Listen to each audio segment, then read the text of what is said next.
Sponsored by The Brainwaves. Co-sponsored by Aura Greens.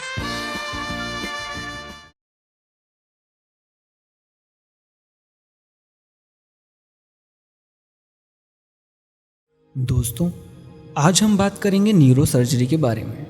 हाल ही में की गई एक रिपोर्ट के अनुसार देखा गया है कि आम जन में न्यूरो सर्जरी को लेकर कई प्रकार की भय और भ्रांतियां हैं। तो इस मिस इन्फॉर्मेशन और फियर को हम अपने शो के माध्यम से दूर करने का प्रयास करेंगे, जिसके लिए आज हमारे बीच हैं चिकित्सा के क्षेत्र में दुनिया में मुरादाबाद शहर का नाम रोशन करने वाले प्रख्यात neurosurgeon doctor Narendra Kumar. Doctor Narendra Kumar ji को उनके श्रेष्ठ कार्यों के लिए उत्तर प्रदेश के उप मुख्यमंत्री डॉक्टर दिनेश शर्मा जी द्वारा न्यूरोसर्जन एक्सीलेंस अवार्ड से भी सम्मानित किया गया है।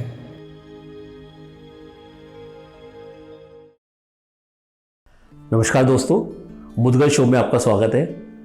जैसा आप जानते हैं कि मुद्गल शो एक टॉक शो है और इसमें हम किसी भी विषय पे उनके एक्सपर्टाइज से चर्चा करते हैं।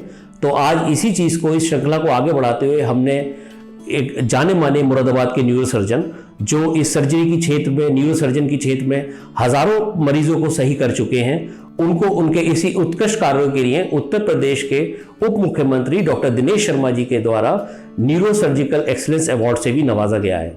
तो आइए स्वागत करते हैं डॉक्टर नरेंद्र कुमार जी का। डॉक्टर साहब, आपका स्वागत है। नमस्कार, थैंक यू। तो डॉक्टर साहब, जैसा आप जानते हो, ये हमारे एक टॉक शो है। इसमें हम डिफरेंट चीज़ों पे, एक अवेयरनेस टॉक शो है। इसमें हम लोगों से बात करते हैं, लोगों को बताते हैं, जैसे कुछ किसी भी टॉपिक पे लेके। तो आज हम न्यूरो सर्जरी पे बात करेंगे और हम आपका बड़ा शुक्रिया है कि आपने समय निकाला और आप शो पे आए। तो डॉक्टर साहब, सबसे पहले तो एक पर्सनल क्वेश्चन है कि आप डॉक्टर बनने की आपके मन में क्या आई और आपने न्यूरो सर्जरी को ही क्यों चुना? देखिए, मैं 6th क्लास स्टैंडर्ड में था, तो मैं डॉक्टर साहब के पास जाता था तभी कुछ बुखार खांसी वगैरह के लिए। तो एक तभी से मन में था कि मैं थोड़ा डॉक्टर बनूं। जैसे आर्मी फैमिली होती है, वो आर्मीज़ को देखते हैं, जनरल फैमिलीज़ होती है। तो जब हम बीमार होते थे, एक डॉक्टर के पास जाते थे, तो हमारा जब पेन, दर्द, परेशानी जब हर लेते थे तो हमें बड़ा सुकून मिलता था एंड बहुत सम्मान डॉक्टर के लिए हमारे मन में था। तो इसी श्रृंखला में मेरे को मन में था कि मैं एक डॉक्टर बनूं। तो उसी चीज़ में आपने डॉक्टर न्यूरो सर्जरी भी आ गए। न्यूरो सर्जरी का विषय बड़ा बनना एक चैलेंजिंग था मेरे लिए। स्टार्टिंग में MBBS किया, फिर हमने MS किया। सर्जन बनने की चाह पहले से थी, लेकिन न्यूरो सर्जरी ऑप्ट करना एक चैलेंजिंग जॉब था। लेकिन जब सुना कि न्यूरो सर्जरी में सर में उसकी चोट लग गई है और ये ट्यूमर निकला है, रिजल्ट अच्छे नहीं है, मन में रहता था कुछ अच्छा करेंगे। तो इसीलिए फिर हमने यही प्लान बनाया, आगे स्टडी की इसी के लिए। तो न्यूरो सर्जरी में मैंने ऑप्ट किया। तो डॉक्टर साहब, काफ़ी सारे जो पब्लिक है, जो जन है, उसमें ये एक प्रॉब्लम रहती है, एक थोड़ा फियर फैक्टर रहता है कि न्यूरो सर्जरी पता नहीं है क्या, और अगर हम अपने दिमाग का ऑपरेशन करा लेंगे तो क्या बाद में हम सही हो पाएंगे या नहीं हो पाएंगे। तो इसमें थोड़ा सा जो हमारे व्यूअर्स हैं उनमें थोड़ा डर है, उस चीज़ को कैसे दूर करा जाए? हितेशी, बिल्कुल भय होता है, आम जनता को भी होता है, डॉक्टर को भी होता है। लेकिन आजकल का जो समय है, जो एक्सपर्टीज़ बढ़ रही है, जो हमारे गैजेट्स बढ़ रहे हैं, उससे जो आउटकम है न्यूरो सर्जरी की बहुत अच्छी हो गई। पहले कहते थे सर का ऑपरेशन करा लिया, ज़िंदगी भर नहीं चल पाएगा, रीढ़ की हड्डी का ऑपरेशन हो गया है, नहीं चलेगा। ऐसा नहीं है। रिज़ल्ट बहुत अच्छे हैं आज के समय में, चाहे आप दिमाग का ऑपरेशन कराइए, चाहे रीढ़ की हड्डी का। भ्रांतियों को दूर करने के लिए बस सामाजिक जागरूकता कार्यक्रम हम बीच बीच में कभी कभी करते हैं अपने नर्सिंग होम पे। या अपने मेरा फेसबुक पेज है उस पर कभी करते हैं। लेकिन भय है, आज भी है। तो डॉक्टर साहब, कुछ आपके यहाँ, जैसे आपने कहा कि समय समय पर हम कुछ करते हैं, तो क्या किसी पेशेंट्स को आपके यहाँ कुछ शिविर वगैरह भी रखते हैं जब आप पेशेंट्स को बुलाते हैं, उसमें मतलब 0 कॉस्ट OPD पे देखते हैं, कुछ ऐसा रहता है? कुछ आपकी तरफ से कैंप हम लोगों ने करे, हेड इंजरी अवेयरनेस कैंप्स करते हैं। अच्छा। तो आप ये मतलब अपने आरुष नर्सिंग होम, जो आपका नर्सिंग होम है, वहीं पे लगाते हैं सारी चीज़ें? अच्छा डॉक्टर साहब, क्या कुछ ऐसा भी हो सकता है कि मान लीजिए किसी के साथ कोई प्रॉब्लम आई है, किसी के पैर में या किसी की बैकबोन में कोई दर्द है या कुछ है, तो क्या वो सर्जिकल एकदम ना पहुंचे सर्जरी पे, पहले कुछ ऐसा प्रिकॉशन ले, अपनी लाइफ स्टाइल में कुछ चेंज करे, या आपसे कंसल्ट करके कि वो ये अगर प्रिकॉशन लेता है तो मे बी उसको सर्जरी पे ना जाना पड़े, कुछ ऐसा भी होता है? ये बहुत अच्छा सवाल आपने पूछा है रितेश जी। हो सकता है कि आपके शो के माध्यम से आम जनता को भी इस बात का इल्म होगा। अगर किसी को सर्जरी एडवाइस करते हैं तो सर्जरी की ज़रूरत है तभी की जाती है। नंबर एक, जो एक भ्रांति है कि एडवाइस कर दी गई है, ये नहीं है। हाँ, हम चेंजेस कर सकते हैं अपने अंदर, अपने व्यवहार में, अपनी लाइफ स्टाइल में, अपने खान पान में और अपने डे टू डे लाइफ में, जिससे कि हम उस बीमारी को होने से कम कर सकें। अगर बीमारी हो गई है और सर्जरी की ज़रूरत है तो हम उसको अवॉइड नहीं कर सकते। अच्छा, नंबर एक, हम क्या कर सकते हैं? देखिए, आज के समय में भी जो हेड इंजरी है, इतना बड़ा मॉर्बिडिटी एंड मॉर्टिलिटी का बहुत बड़ा कारण है सोसाइटी में, और फैमिलीज़ खराब नष्ट हो जाती हैं, सोशल बर्डन बहुत ज़्यादा है। तो हम अपनी लाइफस्टाइल में सिंपल सा सुधार करना है। अगर हम कार चला रहे हैं तो सीट बेल्ट चलाएं, पहने, और जो कार की स्पीड है उसको लिमिटेड रखें। नंबर एक। नंबर दो, ट्रैफिक रूल्स का पालन करें, जिससे हम एक्सीडेंट बचा सकते हैं। बाइक चला रहे हैं तो हम हेलमेट पहने और ओवर स्पीड ना करें। Again, we should follow the rules of traffic. दूसरी चीज़ आती है कि हम बाकी जैसे ट्यूमर है, सर्वाइकल प्रॉब्लम्स हैं या रीढ़ की हड्डी की प्रॉब्लम्स है, उसको कैसे हम कम कर सकते हैं। तो again, life style is a major factor. मतलब सर्वाइकल प्रॉब्लम्स के लिए और रीढ़ की हड्डी के प्रॉब्लम्स के लिए लाइफ स्टाइल बहुत बड़ा फैक्टर है। आज के समय में आप हर बंदे के हाथ में मोबाइल होगा और वो ऐसे करके जो है अपने मोबाइल पे फेसबुक, यूट्यूब, ट्विटर चला रहा होगा, तो सर्वाइकल प्रॉब्लम्स बढ़ेंगी। थोड़ा सा प्रयोग कम करें और गर्दन की आपकी पोजीशनिंग का ख्याल रखें। रीढ़ की हड्डी अक्सर देखा होगा लोगों का बैठने का पोस्चर जो है झुक जाते हैं, और झुकने से फिर वही लो बैक पेन की परेशानी रहना, सडनली नीचे से वजन उठाने से लिगामेंटस इंजरी और डिस्क प्रोलैप्स हो जाती है, उसको अवॉइड करें। मल्टीपल इंटेलिजेंस एनालिसिस के ज़रिए आप अपने बच्चे की पसंद और नेचुरल एबिलिटीज़ को जानकर उन्हें सही डायरेक्शन दे सकते हैं। आज ही फ्री काउंसलिंग के लिए कॉल करें। तो इस कारण से जो है हम अपनी लाइफस्टाइल में चेंज करके सर्वाइकल और स्पाइन की प्रॉब्लम्स कम कर सकते हैं। थर्ड चीज़ आती है कि ट्यूमर्स, आजकल दिमाग में ट्यूमर हो गया, रीढ़ की हड्डी में ट्यूमर हो गया। कुछ कारण तो जेनेटिक होते हैं जिसको आप नहीं बदल सकते, लेकिन कुछ प्रीडिस्पोजिंग फैक्टर्स होते हैं या लाइफस्टाइल फैक्टर्स होते हैं जिसको हम कम करके इसकी चांस को कम कर सकते हैं। अब लास्ट क्वेश्चन था आपका कि हम सर्जरी को कैसे अवॉइड कर सकते हैं।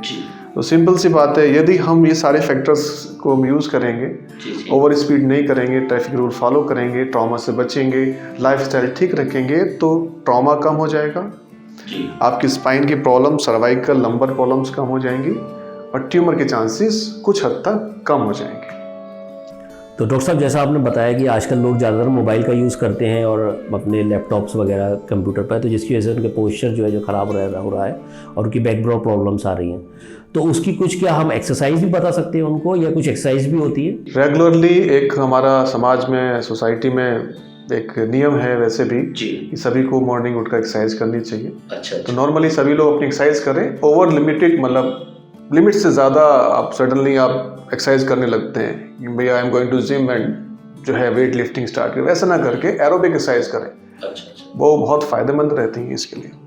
अच्छा डॉक्टर साहब, कई बार ये भी देखा गया कि जैसे मुरादाबाद है, मुरादाबाद को थोड़ा छोटा शहर भी कहा जाता है, एक मेट्रो सिटी नहीं है, तो यहाँ पे जैसे आप इतने सालों से कार्य कर रहे हैं और हज़ारों पेशेंटों को भी आप देख चुके हैं और सही भी कर चुके हैं और पेशेंट भी संतुष्ट हैं, तो उस क्षेत्र में जैसे कुछ क्रिटिकल हो जाता है अगर, तो जैसे बहुत से लोगों को भ्रांति है ऐसी कि हमें दिल्ली भाग जाना चाहिए या हमें, तो वो आप उसमें क्या कहेंगे कि वो सुविधा मुरादाबाद में आपके थ्रू प्रोवाइड होती है क्या इस चीज़ में? रितेश जी, पिछले कुछ सालों में मुरादाबाद ने एक्सपोनेंशियल ग्रोथ की है इन मेडिकल फील्ड। अच्छा। कई सारे हॉस्पिटल्स नए मुरादाबाद में आए हैं, multi speciality, multi super speciality hospitals Moradabad में हैं। लेकिन होता है कि आप मुरादाबाद में रह करके ये सारी फैसिलिटीज़ अवेल कर सकते हैं। लेकिन एक मेडिकल फैसिलिटी ऐसी है, अगर किसी के घर में मॉर्बिडिटी या मॉर्टलिटी होती है तो हर बंदा बेस्ट से बेस्ट की तरफ जाने की कोशिश करता है। जी बिल्कुल। जो अफोर्डेबल हैं वो चाहेंगे कि हम दिल्ली या फिर मुंबई या यूएसए कहीं भी इलाज कराएं। मुरादाबाद में न्यूरो सर्जरी की सारी फैसिलिटीज़ अवेलेबल हैं। अच्छा, सारी फैसिलिटीज़ जो मतलब ट्रीटमेंट एक दिल्ली में होगा या कहीं होगा किसी भी, वो यहाँ पे अवेलेबल है। ऑलमोस्ट सारी फैसिलिटीज़ मुरादाबाद में अवेलेबल हैं। कुछ इस हॉस्पिटल में होंगी, नहीं तो कुछ ही हॉस्पिटल में होंगी ऑलमोस्ट, क्योंकि अब हम सुपर स्पेशलिटी की तरफ मुरादाबाद बढ़ रहा है, तो ऑलमोस्ट सारी फैसिलिटीज़ अवेलेबल है। अब जैसे दिल्ली जाना या नहीं जाना ये पर्सनल ओपिनियन है कि इलाज के लिए हम दिल्ली जाएंगे, नहीं, इलाज के लिए दिल्ली जा रहे हैं ठीक है, लेकिन एक पर्सनल ओपिनियन कि वो इलाज यहाँ भी अवेलेबल है और इलाज वो दिल्ली में भी अवेलेबल है। तो ये हमारा पर्सनल ओपिनियन है कि हम मुरादाबाद में इलाज कराना चाहते हैं या दिल्ली में, क्योंकि घर जो होता है वो घर ही होता है। सही बात। और जब आप बाहर निकलते हैं वो बाहर ही होता है। तो ये एक बेसिकली साइकोलॉजिकल फैक्टर है जो मुझे लगता है। और एक सेफ साइड ये भी रहता है कि घर वाले, मैं तो खुद एक प्रैक्टिशनर हूँ, तो रिलेटिव्स यही कहते हैं कि डॉक्टर साहब हमें बताइए कि मरीज आपके बस में है तो बताइए, नहीं तो हम कहीं और लेके जाना चाहते हैं। सिंपल, बहुत कॉमन सा है ये। तो हम लोग ये नहीं कह सकते कि हम कर लेंगे ठीक, क्योंकि वी आर नॉट गॉड, हम आप ही की तरह हैं, ह्यूमन हैं। वी डिड आवर बेस्ट, हम अपना बेस्ट करते हैं सुधार करने के लिए, मरीज़ के लिए जो भी हम कर सकते हैं, लेकिन सारी चीज़ें हमारे हाथ में नहीं होती। जी बिल्कुल। तो हम हमेशा मरीज़ को ऑप्शन देते हैं, दैट्स चॉइस इज़ योर्स। अच्छा डॉक्टर साहब, जैसे थोड़ा सा जो यंगस्टर्स हैं जो आजकल MBBS मेडिकल की लाइन पे आगे बढ़ रहे हैं, तो आप उनको क्या सलाह देंगे कि उनको न्यूरो सर्जरी में जाने के लिए क्या और अपना बेस्ट करना चाहिए जो उनको और प्रोडक्टिव बने और ज़्यादा अच्छा पढ़ाई कर पाएँ इस विषय पे? न्यूरो सर्जरी जो है एक इमरजेंसी ब्रांच है, हर पल इमरजेंसी। अगर आप अपनी लाइफ पूरी तरह से डिवोट करना चाहते हैं या कर सकते हैं, आराम भूल जाइए, इमरजेंसी के लिए तैयार हैं, तो आप न्यूरो सर्जरी ऑप्ट करें। अच्छा, मतलब ये 24 घंटे की देश सेवा है, समाज सेवा कह सकते हैं इसको। अपनी खुशी के पल को और भी यादगार बनाएं पर्सनलाइज गिफ्टिंग के द्वारा। ऑर्डर के लिए कॉल करें। अच्छा डॉक्टर साहब, हमने हमारी टीम ने थोड़ा देखा, सारी कुछ रिसर्च वगैरह करी, तो उसमें देखा कि आपने बहुत सारी चीज़ें, बहुत सारे हज़ारों पेशेंटों पे जो वर्क करा है, वो एक पेशेंट था जिसकी हमने सुना था, मतलब हम उसका टेक्निकल नाम तो नहीं जानते, लेकिन कि आपने उसके ब्रेन से कुछ हड्डी निकाल के अलग कर दी थी और फिर कुछ दिन बाद उसको इम्प्लांट करा था। कुछ एक बहुत पुराना केस था, टीम ने पता लगा। तो या फिर आपकी कोई नॉलेज में जो आपको लग रहा हो कि भाई ये एक चैलेंजेबल जॉब थी मेरे लिए, जो सही हुई इस मुरादाबाद में आपके द्वारा, तो वो शेयर करना चाहिए। मुरादाबाद में मैंने अपने बड़ों की आशीर्वाद से बहुत सारे ऐसे केस किए हैं जो शायद पहली बार हुए हैं। एक महिला थी जो कि 45 से 50 साल की थी, वो ब्रेन हेमरेज करके हमारे पास इमरजेंसी में आई। मैं उस वक्त तीर्थंकर मेडिकल कॉलेज में कार्यरत था। उसका हमने एंजियो कराया। उस एंजियो में दिमाग के दोनों तरफ जो था एनेरिज्म था। इसमें एनेरिज्म होता है, नस, दिमाग की नस फूल जाती है और फूल के फट जाती है, तो दिमाग के दोनों हिस्सों में एनेरिज्म था। क्योंकि वैस्कुलर सर्जरी है, एक बार एक साइड ऑपरेट करते हैं तो रिस्की सर्जरी होती है, एंड हमें दोनों तरफ ऑपरेट करना था क्योंकि दोनों के जो एनेरिज्म थे बड़े थे। उसमें प्लानिंग थी कि हम एक साइड जो रप्चर्ड है उसको आज कर देते हैं और दूसरे वाले को बाद में करेंगे। एक प्लान ऐसे चल रहा था। हमने कहा कि फिर हम we are giving a risk of rupture of other side, दूसरी तरफ को हम रप्चर का रिस्क दे रहे हैं जी। हमने प्लान किया कि will do in single setting, एक ही सेटिंग में करेंगे। उस लेडी को हमने एक ही सेटिंग में दोनों तरफ का एनेरिज्म ऑपरेट किया। पहले राइट किया, फिर उसका अपोजिट साइड को बंद करके दूसरी तरफ का ऑपरेट किया। दोनों एनेरिज्म क्लिप किए और सक्सेसफुली क्लिप करके पेशेंट को ओटी से बाहर निकाला। And outcome was very good, she survived. And बहुत अच्छी बात ये थी कि उस लेडी का ऑपरेशन फ्री ऑफ कॉस्ट किया गया। अच्छा, तो वो सर किसकी वजह से? वो आयुष्मान भारत योजना के तहत की गई थी। अच्छा। और जिसका मीडिया ने भी कवरेज किया था। अच्छा जी। डॉक्टर साहब, जैसे भी आपने बताया कि वो आपकी जो सोशल अवेयरनेस पे आप काम कर रहे हो या उस पर, तो उसमें अपने हेड इंजरी शब्द का यूज़ करा था, तो वो क्या है हेड इंजरी अवेयरनेस प्रोग्राम? देखिए, जैसे कि head injury awareness program head injury के विषय में बताना। तो आपका एक शो का माध्यम है, इसी से मैं हेड इंजरी प्रोग्राम के विषय में आपको बता देता हूँ, जो कि समाज की हेल्प करेगा और जो कि बहुत ज़रूरी है। देखिए, सिर में चोट लगना, जैसे मैंने भी कुछ समय पहले कहा था कि मॉर्बिडिटी और मॉर्टलिटी का बहुत बड़ा कारण है और समाज पर बहुत बड़ा बर्डन है। हमें जो है एहतियात रख कर के हेड इंजरी अवॉइड करनी है, जिसमें मैं सरकार का सहयोग की भी अपेक्षा करता हूँ। जो सड़कें हैं हमारी, जितनी भी आप खराब सड़कें मिलेंगी, number 1, number 2 over speeding, number 3 जो आप नियमों का पालन नहीं करते हैं या नहीं कर रहे हैं, जो सड़क के नियमों का पालन होना चाहिए, ट्रैफिक रूल्स हैं, सीट बेल्ट पहनना और हेलमेट पहनना, ये सब अगर सब कुछ ठीक से करते हैं और सड़क के नियमों का पालन करते हैं तो हेड इंजरी चांसेस कम हो जाते हैं। हेड इंजरी का मेन कारण है रोड ट्रैफिक एक्सीडेंट। अदर कारण हो सकते हैं छत से गिरना या लड़ाई झगड़ा या मारपीट। जो हम रोक सकते हैं वो है RTA, जो बहुत कॉमनली हम रोक सकते हैं। अगर एक्सीडेंट हुआ तो हमें इन जनरल पब्लिक को पता होना चाहिए कि अब हमें आगे क्या करना है। फिर सड़क पर एक्सीडेंट हुआ, पब्लिक उठाया, खट से उसमें डाला, और चाहे एम्बुलेंस आई या फिर ऑटो में लिया, कार में बिठा के तुरंत ले जाते हैं, बहुत अच्छी बात है, रियली अप्रिशिएट दैट। लेकिन इसमें कुछ बातों का ध्यान रहे कि जब भी कभी चोट लगती है तो वो अकेली नहीं होती। सर की चोट है तो गर्दन की चोट, छाती की चोट इसके साथ ज़रूर होगी, संभावनाएं ज़्यादा रहती हैं, ऐसा नहीं हमेशा होगी। तो जब भी आप किसी मरीज़ को ट्रांसपोर्ट करते हैं तो कोशिश करें कि रीढ़ की हड्डी और गर्दन, सर को एक आराम से उठाकर ट्रांसफ़र करें। तो उससे क्या होता है कि रीढ़ की हड्डी की इंजरी के चांसेस और बढ़ने के बजाय कम हो जाते हैं। तो ये एक बहुत इम्पोर्टेंट बात मैं इन्हें कहना चाहूँगा।